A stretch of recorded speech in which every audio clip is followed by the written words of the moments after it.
Aloha mai kākou, a complimentary curtain call, a program of reviews, previews, interviews, and features of and or with the great art and artists on Maui and beyond. I'm Paul James Brown. Before I begin, I need to make a correction. You know what happens when you assume? Well, that happened to me last week. After glancing at Eric Sarakian's bio, who plays Hassan and Sohrab in The Kite Runner, it highlighted his stage credits as the West End and Shakespeare's Globe, and that he trained at the Royal Academy of Dramatic Art. So I assumed, there's that word, he was British, despite having trained at Yale. The press agent for the show, Jackie Green of Bunn O'Brien Brown, informed me that Mr. Sarakian is indeed an American. I apologize for my sloppy reporting. This trip back to the mainland was filled with serendipity.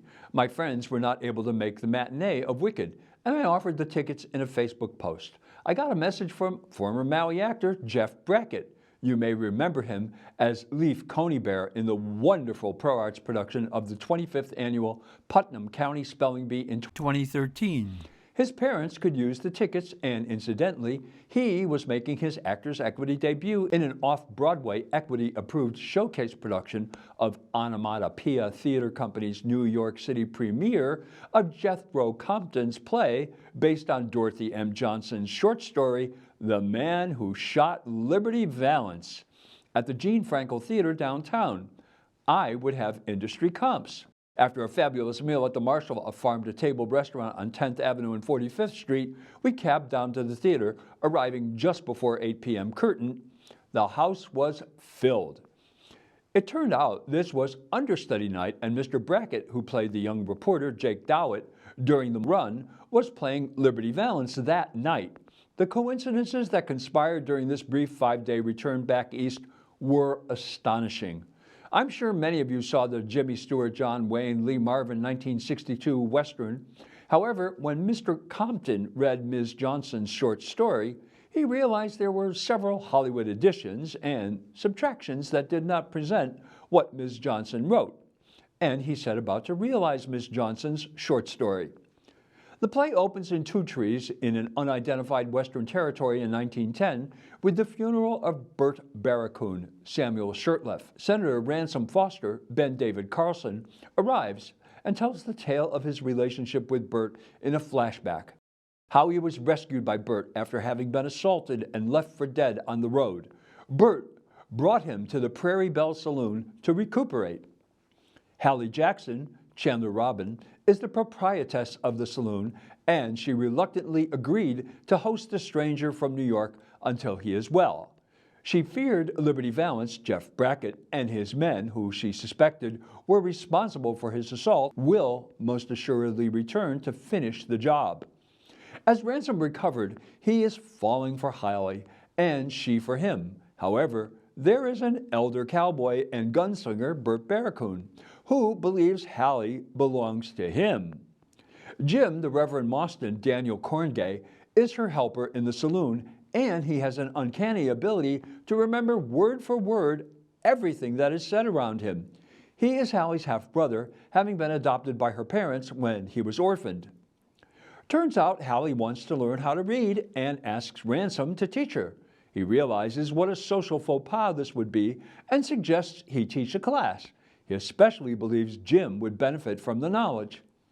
The classes started and things are going pretty well until Liberty Valance and his men decide book learning isn't for the people with Jim's skin tone, and they decide to put a stop to it in a tension-filled card game scene that ends badly for Jim. This causes Hallie, who loves Jim as if he were her own brother, to decide to take action.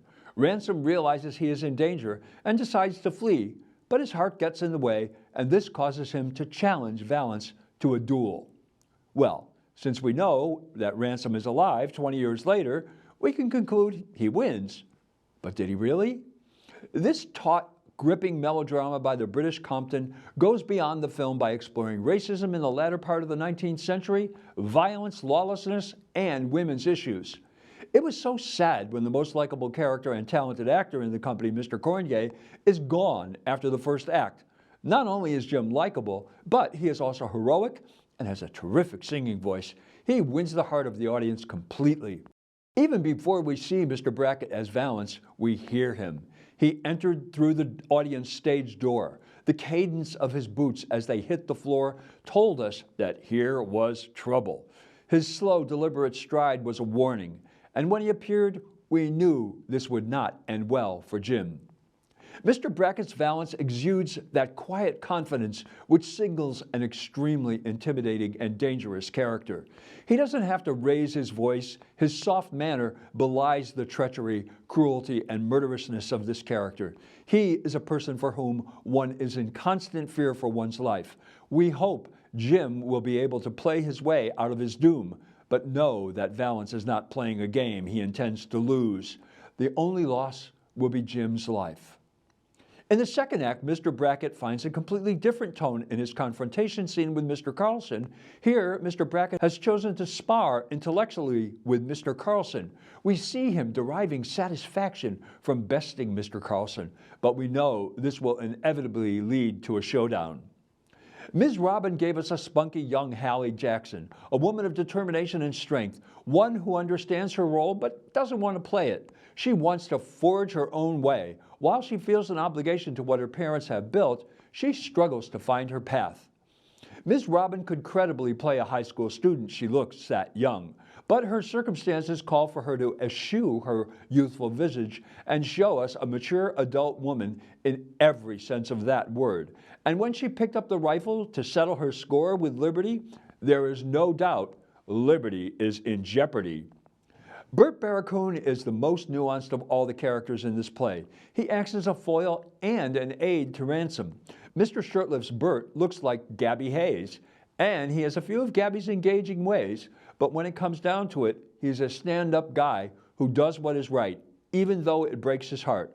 His scenes with Ms. Robin were tender, loving, and beautiful. We wonder about his absolute assuredness regarding his relationship with Hallie, but in the end, he demonstrated his love by standing up for her best interests and acting out the lyrics to the Sting song, "If you love somebody, set them free." Mr. Carlson's Ransom is earnest and well-intentioned. His best scene is with Bert in the second act when he talks about the showdown with Valance. Here we learn what Bert's true nature was all about. My hat is off to Mr. Gordon for allowing these understudies to have this chance to perform these roles they obviously worked so hard on. All three leads, Mr. Carlson, Ms. Robin, and Mr. Brackett, were stepping into these roles for the first time, and they did excellent work, especially Ms. Robin and Mr. Brackett. At intermission, I had another in my series of coincidences. While I waited outside the generic restroom, who should come out but Kelsey Greenway, one of Maui's finest dancers, who is now living about a block away from Mr. Brackett, and sitting with her was James Price, Maui's Jean Valjean. Mr. Price is heading to China to do some opera work, he told me. It's not just a small world, it's a remarkably serendipitous one as well. This production of The Man Who Shot Liberty Valance ended its limited run on Saturday. I was so delighted I was able to take it in. Well, that's Curtain Call for this week. Mahalo nui loa for tuning in. We'll be taking a hiatus next week to allow for the primary candidates to get their 3 minutes of fame. I'll be back on the 15th with a review of the Hui's annual Youth Art Show. I'm Paul James Brown. Ahui ho!